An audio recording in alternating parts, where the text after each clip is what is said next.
마태복음은 예수님께서 설교하신 5개의 중요한 설교가 마치 이제 기둥처럼 그렇게 써 있습니다.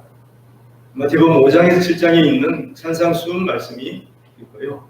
오늘 읽었던 이 10장 말씀이 제자도에 대한 말씀이에요. 그리고 13장에 10%에는 비유와 더불어서 8개의 비유가 등장하고 있습니다. 천국 비유이죠. 그 다음에 또 18장에 들어가게 되면 하나님의 백성들로서 삶의 그런 모습들 어떻게 살아야 할 건가 실생활에 대해서 말씀하고 있습니다. 그리고 24장에서 25장까지 예수님께서 마지막 때 종말의 때에 하나님의 이 백성들의 삶에 대해서 설교를 하고 있습니다. 마태복음 10장은 앞에도 말씀을 드렸습니다만은 예수님께서 12 제자를 이제 선택하시고 또 그들을 가르치고 함께 동거동락하시면서 어떻게 그리스도의 제자로 살아가야 할 것인가에 대해서 말씀해 주시는 그러한 내용입니다. 3년을 함께 하셨죠. 중요한 내용들은 예수 그리스도와 함께 고난을 받고 또 생명도 바칠 각오를 하라고 이렇게 말씀을 하시거든요. 특히 그런 제자들로서 겪는 여러 가지 어려움이 있는데 오늘 본문을 보면 그렇습니까? 다소 충격적이죠? 그렇지 않습니까? 오늘 본문을 그냥 우리가 읽는 것이 아니라 그 내용을 한번 생각해 보면 상당히 충격적이다. 내가 평화를 주려고 온 것이 아니고 금을 주려고 왔다. 이런 말씀을 하시고 특히 이 가족 간에도 나 때문에 불안할 수가 있다. 이렇게 말씀합니다. 나를 위해서 생명을 바칠 각오를 하라고 예수님께서 말씀하고 있지 않습니까?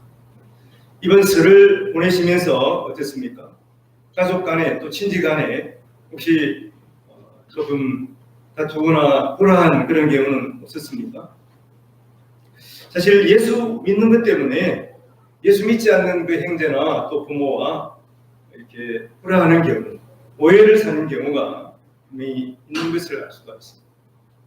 그런 경우가 없다면 오히려 우리의 신앙을 한번 되짚어 볼 필요가 있다고 하고 있습니다. 물론 오늘 말씀은 예수님께서 결코 우리에게 불화하거나 우리가 화평하지 않도록 하시기 위해서 온 것은 아니죠. 그러니까 상당히 반의적인 그러한 내용으로 말씀하는 것이죠. 그러니까 반대로 말씀을 하시면서 강조하는 그런 다른 내용이 있다는 것이 이제 반어법이거든요. 그렇지만 우리 삶을 살아갈 때 보면 실제로 그런 경우가 분명히 발생한다는 것을 우리가 간과해서는 안 된다. 그런 경우를 우리가 당했을 때 너무 당혹해하거나 너무 그에 대해서 불안해하거나 이런 생각을 해서는 안 된다는 것입니다. 그런 경우가 있지 않습니까? 대부분 아마 그랬을 거예요. 예수 믿는다고 하면서 어떻게 형제에게 너 그렇게 대할 수가 있니? 그리고 분명히 성경은 잘 모르지만 성경에는 서로 화목하고 뭐 그렇게 하라고 했는데 어떻게 이렇게 예수 믿는다고 하면서 불안할 수가 있나? 이러면서 우리에게 말하면서 그 얘기를 듣는 우리가 상당히 곤욕스러운 그런 경우가 발생하고 있지 않습니까? 사실 며칠 전에 제가 좀 아시는 분에게서 이런 문자가 왔습니다. 자신은 교회를 잘 다녔고 또 성경을 여러 번이나 읽고 은혜를 받았는데 자기 형제 가운데 권사님도 있고 또 장로님도 있는데 결국 재산 문제가 불거지니까 그것 때문에 너무 마음이 상해가지고 지금 나 교회 안 간다 그런 분이 있어요. 사실 이분이 이제 제주도에서 감귤 농사를 하시는 분이거든요. 아마 이런 재산 형제간의 이런 재산 문제 때문에 훌을 털어버리고 제주도에 뭐 땅을 사가지고 감귤 농사를 하시는 것 같아요. 근데 사실은 이분이 이제 내가 잘 모르는 사람인데 인터넷으로 이제 감귤을 한 박스를 신청을 했어요. 근데 이제 갖고 너무 맛있게 먹고 있는데 그 다음날 또 한 박스가 또 왔어요. 그래서 한 박스 시켰는데 실수로 2박스를 보냈죠. 그래서 제가 한 박스 값을 더 이제 인터넷에 보냈습니다. 그러니까 이분이 이제 감사해가지고 저한테 이제 문자를 전화를 주셨어요. 이렇게 번거로울 때가 있냐 그러면서. 그래서 제가 뭐 당연히 뭐 귤을 한 박스 더 받았으니까 한 박스 값을 더 드려야 되는 거 너무나 또 맛있게 싸게 잘 먹었습니다. 이렇게 하면서 전화를 안 하셔도 되는데 그러면서 이제 전도하는 차원에서 혹시 예수님 믿으시냐 이렇게 물어봤어요. 대답을 안 하시고 웃더라고요. 그러고 나서 이런 문자가 온 것입니다. 그래서 제가 이런 문자를 드렸습니다. 항상 상처는 가까운 사람에게서 왔습니다. 지금 한편 생각하면 또 우리를 위로해 주시는 사람도 가까운 사람이잖아요. 그래서 코로나 끝나면 가까운 교회에 가보시면 좋겠습니다. 그래서 왜 그러냐면 우리에게 있어서 가장 가까우신 분은 주님이시기 때문에 성령 하나님은 예수 그리스도의 이언이시잖아요. 우리 어디에 계십니까? 우리 마음에 계시고 우리 안에 계시잖아요. 그러니까 어떤 우리 친척보다 가까이 계시는 분이 어떤 우리 가족보다 가까이 계시는 분이 하나님이에요. 예수 그리스도예요. 그러니까 가장 큰 위로는 누구에게 받아야 됩니까? 예수님에게 받아야 한다는 것입니다. 가만히 생각하면 가까운 사람에게서 오해도 받고 내가 오해하기도 하죠. 그리고 상처를 받기도 하는 것입니다. 한편 보면 이것은 우리에게 그만큼 또 자신에게 관심을 가지고 있기 때문에 그러나 그 사람에게서 위로를 받으려고 하는데 우리는 항상 예수 그리스도에게서 우리 안에 계신 성령 하나님에게서 참 위로를 받아야 한다는 것입니다. 오늘 예수님께서 그 제자들을 12명을 부르시고 또 그들에게 말씀하시는 내용을 우리가 보면서 그 제자들을 한번 생각해 보십시오. 이 제자들은 그 당시에 가장 평범한 사람, 대부분이 어부 출신이시거든요. 그리고 조금 공부를 좀 많이 한 사람이 아마 세리마태 정도가 되지 않을까. 그리고 깨어있는 사람 하면은 열심당원이었던 가룟 유다 정도가 되지 않을까 이렇게 생각을 합니다. 대부분 보통 사람들이었습니다. 보통 사람들의 모습은 생계를 위해서 살아가는 사람들이었죠. 그런데 이들이 예수님의 부름을 받고 제자가 되었습니다. 신분이 이제 180도 바뀐 거죠. 베드로는 자기의 그 물과 또 고기를 그냥 두고 예수 그리스도를 따랐죠. 세리마태는 그 세리를 그만두고 예수 그리스도를 따라 나셨지 않습니까? 삶에서 가장 큰 변화를 경험하게 된 것인데 한편 보면 이 세상에서 가장 위대한 일을 위해서 자기 생업을 버리고 예수 그리스도를 따르게 된 것입니다. 마태복음 10장 1절에 보면 이런 말씀이 있습니다. 예수께서 그의 12제자를 부르사 더러운 귀신을 쫓아내며 모든 병과 모든 약한 것을 고치는 권능을 주시니라. 그래서 예수님께서 부르사 이렇게 말씀하고 있어요. 부르사 하는 것은 어떤 목적을 가지고 그들을 불렀다 하는 것이죠. 이 세상의 사람들은 위대한 스승을 따라가지 않습니까? 제자가 되기 위해서 스승을 따라가는 거예요. 스승을 찾아가지 않습니까? 근데 이 세상에서 가장 위대한 스승은 예수님이에요. 근데 예수님은 제자를 찾아오셨어요. 제자를 부르셨습니다. 그리고 그 제자들과 3년 동안 함께 하시면서 제자가 되어 살도록 하시고 훈련하시고 세상을 변화시키고 새롭게 하는 그 일에 동참시키어서 세워주셨습니다. 바로 예수님이 하신 그 위대한 사역을 위임하신 것입니다. 예수님의 3대 사역은 가르치시고 전파하시고 고치시는 일이잖아요. 그 일을 위해서 제자들에게 능력을 주셨어요. 그리고 예수님은 우리를 위해서 자기를 온전히 희생하셨죠. 십자가에서 우리 죄를 위해서 돌아가셨잖아요. 이 일을 위해서 제자들을 불렀습니다. 그래서 제자들은 대부분 예수님처럼 순교했습니다. 물론 그렇지 않은 사람도 있습니다만은 이렇게 제자들은 예수님 가신 길을 오롯이 따라갔었어요. 우리도 마찬가지입니다. 우리도 예수님께서 우리를 제자 삼기 위해서 우리를 불렀어요. 이 세상에서 우리를 불러내셨습니다. 그리고 주님이 하시는 그 일에 동참시켜 주신 것입니다. 이제는 우리가 돌아갈 수가 없습니다. 예수 그리스도의 제자된 것이 이 세상에서 어떤 일을 하는 것보다 더 위대하고 영광스러운 일이기 때문에 그렇습니다. 오늘 이 본문을 통해서 제자들은 누구이고 그리고 어떤 일을 하며 그리고 그에 대한 어떤 보상이 있는가, 어떤 상급을 하나님께서 준비하셨는가 함께 상고해 보도록 하겠습니다. 오늘 본문에서 충격적이지만 제자들은 진정한 평화를 위해서 싸우는 사람입니다. 오늘 34절에 내가 세상에 평화를 주려온 줄로 생각하지 말라. 화평이 아니요 금을 주려왔노라. 이 말씀 자체만 보면 오해하기가 쉽죠. 우리가 이미 알고 있는 그 예수님은 어떤 분입니까? 세상에 진정한 평화를 주시기 위해서 오셨잖아요. 그래서 예수님께서 아기로 태어나실 그때의 천사들은 이렇게 노래했습니다. 이 세상에 미칠 큰 기쁨의 좋은 소식을 너에게 전하노라. 그러면서 하늘에는 영광이요 땅에는 평화로다. 이렇게 노래했잖아요. 그런 차원에서 보면 오늘 본문에서 내가 화평을 주러 온 것이 아니다 하는 이 말씀은 물론 반응법이기도 합니다만은 이 화평은 바로 가짜 화평이라는 거예요. 무슨 말입니까?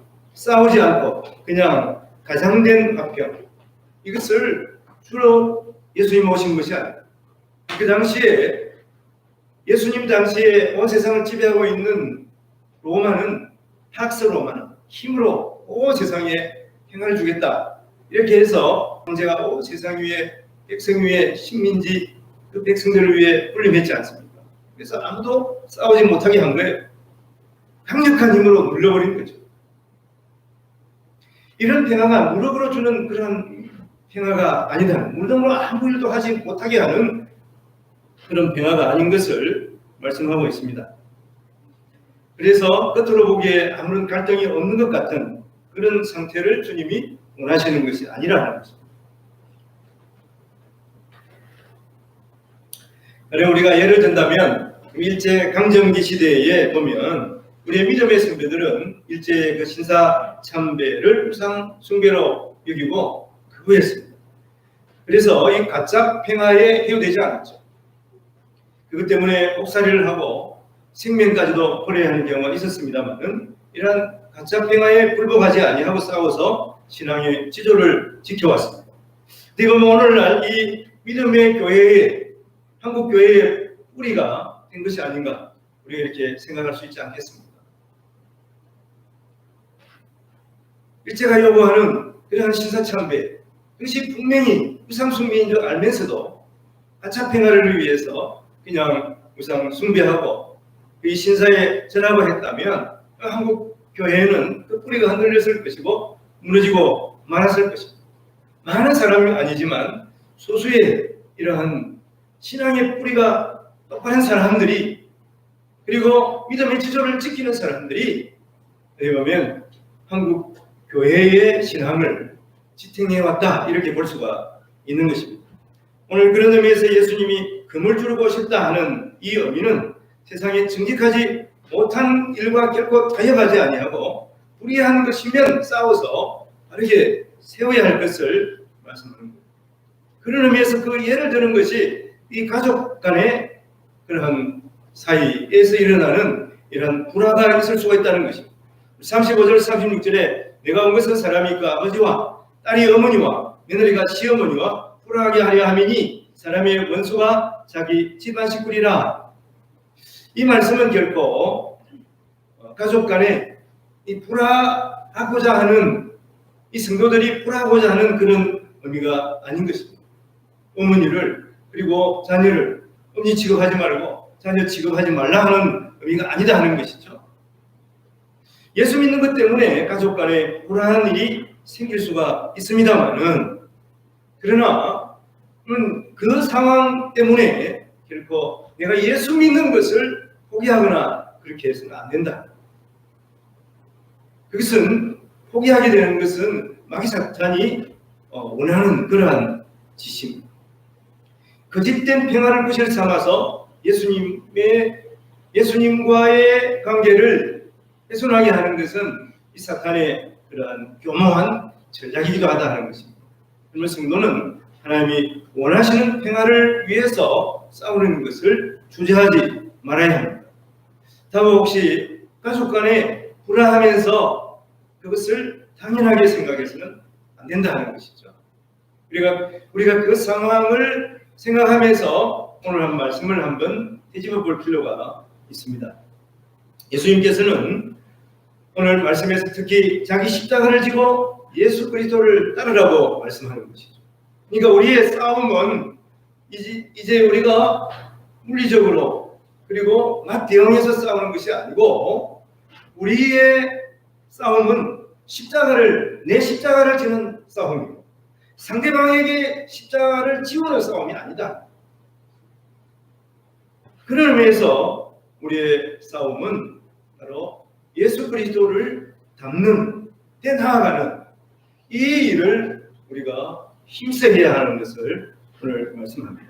그래서 복음을 위해서라면 때로는 여러분 가족의 화평을 위해서라면 목숨을 들고서라도 단호해져야 한다는 것이죠.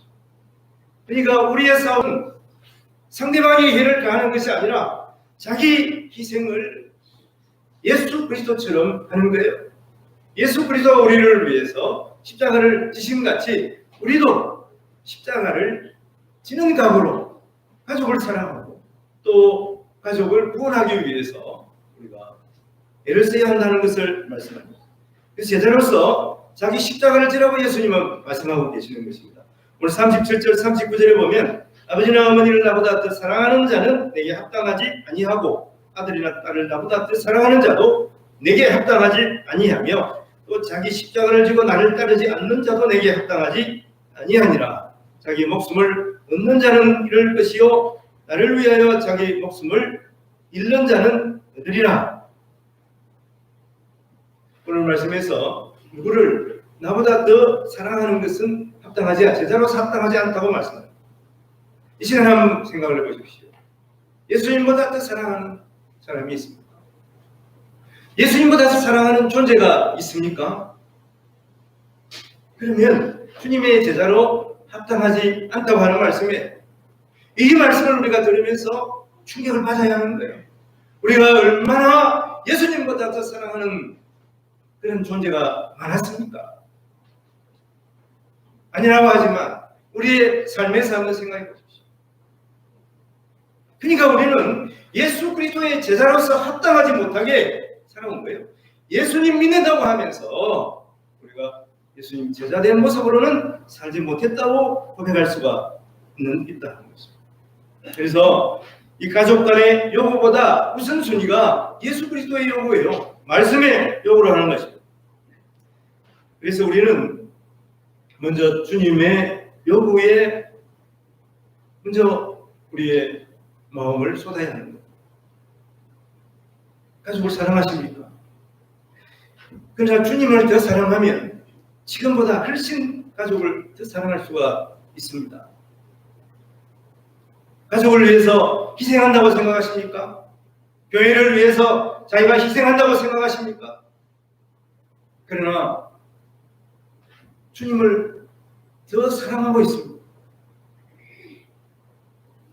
주님을 더 사랑하면 가족을 더 사랑할 수가 있어요. 주님을 더 사랑하면 교회를 더 사랑할 수가 있습니다. 주님을 더 사랑하면 내 이웃을 더 사랑할 수가 있습니다. 주님 사랑이 깊어지면 가족 사랑도 훨씬 깊어지게 되는 거예요. 바울은 예수를 믿고서 전에 자기가 그렇게 믿고 의지했던 모든 학문과 그의 사상을 내려놓았습니다. 디모데전서 1장 13절에 보면 내가 전에는 비방자요 박해자요 폭인자였으나 도리어 긍휼을 입은 것은 내가 믿지 아니할 때에 알지 못하고 행하였음이라. 그러면서 그런 자신을 불러서 이방인의 사도로 세워주신 예수 그리스도께 감사했습니다. 오직 주님께 그 온 마음을 쏟았습니다. 그래서 하나님께서 그에게 능력을 주시되 물뜻 능력을 베풀어 주신 것이죠. 그래서 디모데전서 1장 12절에 나를 능하게 하신 그리스도 예수 우리 주께 내가 감사함은 나를 충성되게 여겨서 내게 직분을 주셨다고 고백하고 있습니다. 자기의 사명을 알고 최선을 다해서 기쁨으로 감당하는 바울의 모습이죠. 이것은 주님을 더 사랑하기 때문이에요. 그가 그렇게 아꼈던 그 세상의 황금보다, 그가 그렇게 소중하게 생각했던 그 세상의 명예보다 예수 그리스도를 더 사랑하게 됩니다. 그는 그 사랑으로 이 세상에 참된 전도자로서의 삶을 살 수가 있다고 하는 것입니다. 예수님께서 겟세마네에서 기도하실 때 보면 그 땀방울이 입방울처럼 되도록 기도하셨습니다. 애를 쓰셨어요. 그러면 우리는 어떻게 해야 되겠습니까? 야고보서 5장 17절 18절에 보면 엘리야는 우리와 성전이 같은 사람이로되 그가 비가 오지 않기를 간절히 기도한 적 3년 6개월 동안 땅에 비가 오지 아니하고 다시 기도하니 하늘이 비를 주고 땅이 열매를 맺었느니라 말씀합니다. 그리스도인은 하나님의 말씀을 분명하게 믿고 또 그렇게 행동하는 거예요. 오늘 이 말씀 가운데서 다른 것을 나보다 사랑하면 너희가 내 제사로 합당하지 아니하다고 하시는 말씀을 우리는 항상 기억해야 합니다. 그래서 겸손해야 하는 거예요. 내 온몸을 다 주기까지 주님을 사랑해 봤습니까? 그러지 않고서 내가 주님을 사랑한다. 다른 사람을 정죄할 수 있겠습니까? 겸손해야 하는 것이죠. 그러면서 한편으로는 우리는 그리스도인답게 살려고 애를 써야 되는 거예요. 우리가 이 시간 예배 자리에 함께 모였습니다. 그러면 오직 하나님께 집중해야 되는 거예요. 이 자리에 와가지고 딴 생각하면 안 되는 거죠. 기왕 이 자리에 예배하기를 우리가 했으면 우리의 마음을 다해서 하나님께 예배해야 되는 것입니다. 그리고 공부하는 학생도 마찬가지예요. 기왕 학교에 공부하기로 했으면 공부하는 기간 동안 최선을 다해서 공부를 해야 하는 거예요. 그러다 보면 세상이 달라지는 거예요. 그러다 보면 우리가 썩어지는 것이 아니라 다른 없어질지라도 우리의 사명을 감당할 수가 있는 것입니다. 사명을 위해서 달려가는 그 제자의 모습이 되는 것입니다. 사도행전 20장 24절에 보면 내가 달려갈 길과 주 예수께 받은 사명 곧 복음 전하는 일을 마치려면 내 생명을 조금 더 유익하게 생각하지 않는다고 사도 바울은 말했습니다. 그런 각오로 그가 달려갔을 때 하나님께서는 온전한 능력을 그에게 부어주시고 그가 맡은 바대로 이방인의 사도로서의 사명을 감당할 수가 있다고 하는 것입니다. 우리는 예수 그리스도의 제자입니다. 우리의 생명을 바쳐서 우리의 모든 것을 다해서 주님께서 우리에게 맡긴 사명을 감당해야 할 책임이 있는 거예요. 우리가 항상 이러한 사명을 놓치며 살아가면 안 되는 것입니다. 그럼 우리가 온전히 희생하며 살아야 되는가? 그렇지 않습니다. 하나님께서는 우리를 위하여 상급을 준비하고 계십니다. 그리고 참된 위로를 우리에게 베풀어 주시기를 원하시는 것이죠. 오늘 40절 말씀에 보면 너희를 영접하는 자는 나를 영접하는 것이요 나를 영접하는 자는 나를 보내신 이를 영접하는 것이니라. 이렇게 말씀합니다. 예수님이 제자들을 예비하시고 사명을 주시고 또 그것 때문에 고난을 받고 또 가족과 친지들로부터 오해받는 일이 생길 것이라고 말씀하십니다.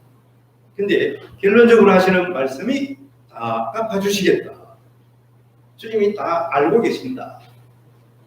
30배, 60배, 100배 주님이 갚아주실 것을 말씀하는 겁니다. 41절에 보면 선지자의 이름으로 선지자를 영접하는 자는 선지자의 상을 받을 것이요 의인의 이름으로 의인을 영접하는 자는 의인의 상을 받을 것이라 이렇게 말씀합니다. 우리가 예수 믿고 믿음의 길을 갈 때에 분명히 외로울 때가 있습니다. 또는 내가 바르게 주님의 말씀대로 살아보려고 하지만 그것 때문에 손해볼 때가 분명히 있다고 하는 것입니다. 오해를 살 때도 분명히 있습니다. 욕을 먹기도 하고 조롱을 당하기도 하지 않겠습니까? 그런데 사실 그때에 하나님께서 우리에게 위로할 사람을 붙여주는 겁니다. 아까도 말씀을 드렸습니다만 가장 가까운 사람이 우리에게 위로자가 됩니다. 가족이죠. 그리고 우리 성도들이, 목사인 우리 성도님들이 바로 위로자. 부족하지만 우리 성도들에게는 이 목사가 위로자가 되어야 하지 않겠습니까?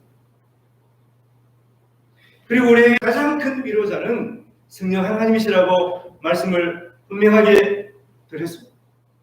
그래서 우리는 우리 가족들로부터 우리 가족에게 항상 위로자가 되려고 애를 써야 되는 거예요. 그리고 무엇보다도 항상 기도하면서 하나님께 위로받는 우리 성도들이 되시기를 바랍니다. 그와 들어서 하나님께서 우리에게 상을 준비하고 계시다는 것이죠. 근데 그 상이 다 다릅니다. 우리의 십자가도 달라요. 그래서 우리가 옆에 다른 사람하고 비교하면 안 되는 거예요. 가령 우리가 져야 할 책임, 그 십자가에 대해서 비교하면 어떻게 되겠습니까? 항상 보면 다른 사람 떡이 좀 커 보인다고, 다른 사람이 지고 있는 그 십자가가 내가 지는 십자가보다 작아 보입니다. 그래서 시험이 됩니다. 그래서 하나님 앞에 기도하기를, 하나님 아버지, 왜 저 사람 십자가는 작은데 내 십자가는 이렇게 무겁습니까? 이런 원망을, 하나님 앞에 원망을 하기가 쉽습니다. 그리고 상도 마찬가지입니다. 하나님, 저 사람 상은 큰데 왜 내 상은 이렇게 작습니까? 왜 이렇게 생각하기가 쉽다고 하는 것이죠. 사실은 하나님께서 우리에게 맞는 그러한 상을 다 준비하고 계시다고 하는 것을 분명하게 믿어야 합니다. 고난은 그 십자가의 한 단면이라 이렇게 말합니다. 특히 조셉 처치라고 하는 사람은 예수님의 십자가는 고난 같아 보인다. 예수님 십자가는 분명히 고난이 내 생명을 내려놓는 거예요.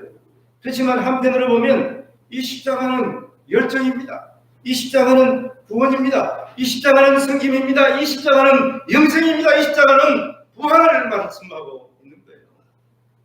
그래서 우리에게 진 십자가는 고난이기도 하지만 한편으로는 우리에게 진정한 상급이 됩니다. 왜냐하면 예수 그리스도의 십자가는 우리에게 참 위로가 되지 않습니까? 예수 그리스도의 십자가는 우리에게 참 평강을 주시지 않습니까? 예수 그리스도의 십자가는 우리에게 부활로 이끄는 길이 되지 않습니까? 그런 의미에서 예수 그리스도의 십자가는 우리에게 큰 상급이 된다고 하는 거예요.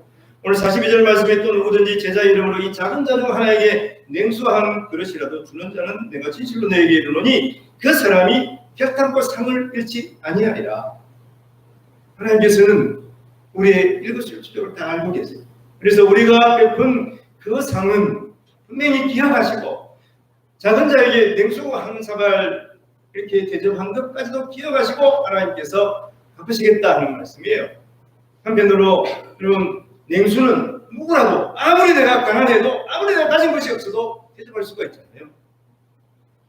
그리고 그 냉수를 받은 사람은 어떻습니까?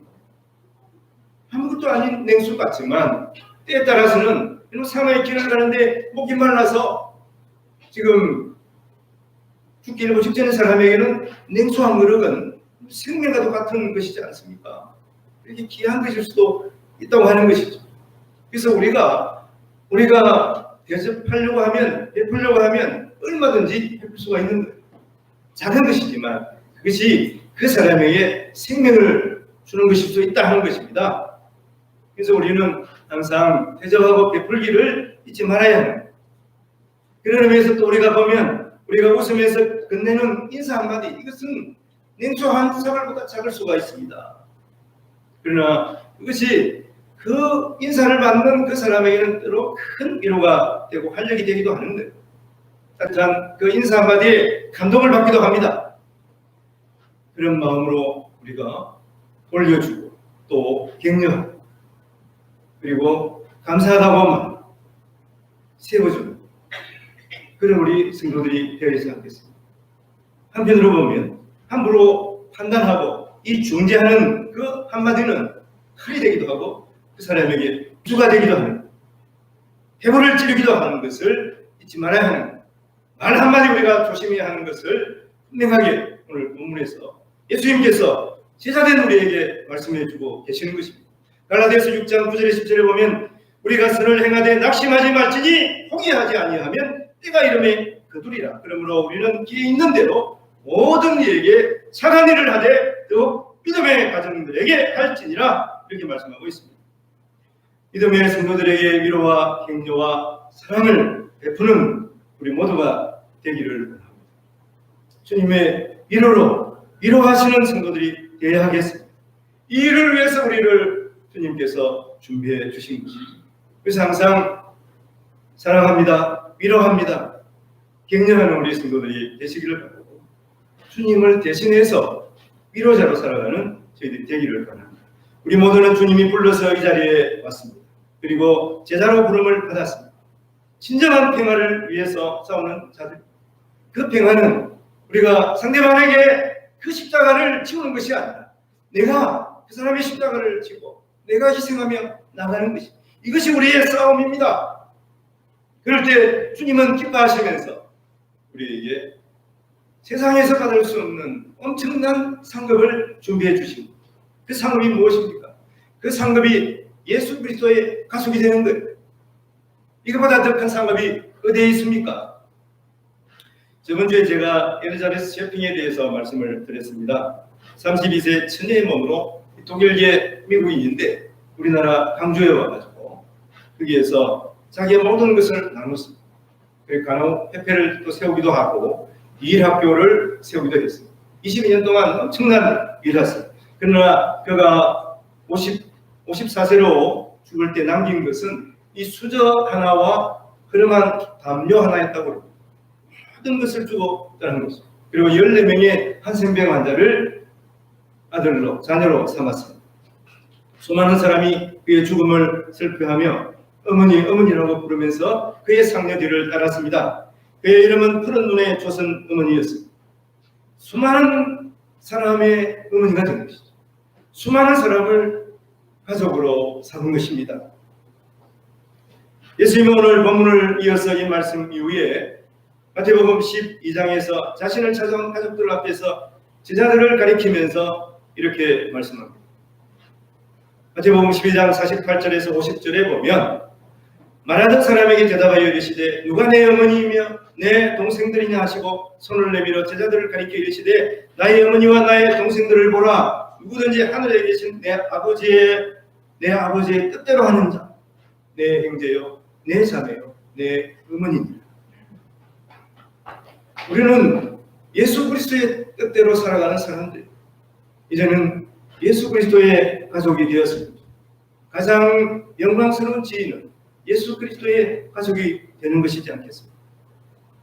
그러므로 우리는 이 세상에서 누릴 수 있는 가장 큰 복을 이미 받은 그러한 소유자들입니다. 가장 큰 상을 받았습니다. 그럼 우리가 알지 않습니까? 가족을 위해서 무엇을 아끼겠습니까?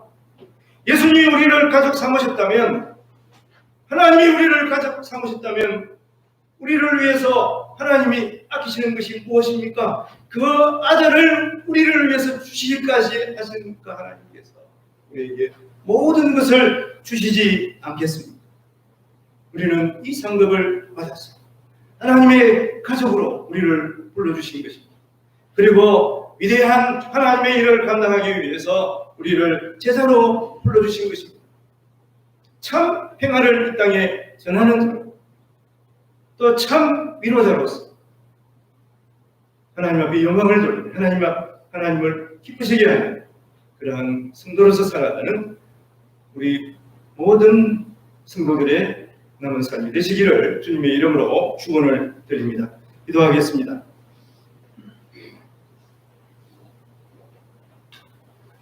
하나님 아버지, 우리 모두 주님의 부르심으로 값없이 구원받고 예수님의 제자가 되었습니다.